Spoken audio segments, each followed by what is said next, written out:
مسیح اس بات سے عار نہیں رکھتے کہ اللہ کے بندے ہوں، اور نہ مقرب فرشتے عار رکھتے ہیں، اور جو شخص اللہ کا بندہ ہونے کو موجب عار سمجھے اور سرکشی کرے تو اللہ سب لوگوں کو اپنے پاس جمع کر لے گا۔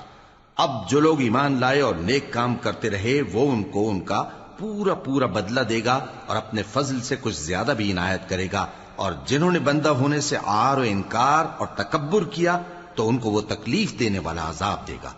اور وہ اللہ کے سوا اپنا کوئی حامی اور کوئی مددگار نہ پائیں گے۔ لوگوں، تمہارے پروردگار کی طرف سے تمہارے پاس ایک بڑی دلیل آ چکی ہے، اور ہم نے کفر اور ضلالت کا اندھیرا دور کرنے کو تمہاری طرف راہ روشن کرنے والا نور بھیج دیا ہے۔ پس جو لوگ اللہ پر ایمان لائے اور اس کے دین کی رسی کو مضبوط پکڑے رہے، ان کو وہ اپنی رحمت اور فضل کی بہشتوں میں داخل کرے گا اور اپنی طرف پہنچنے کا سیدھا راستہ دکھائے گا۔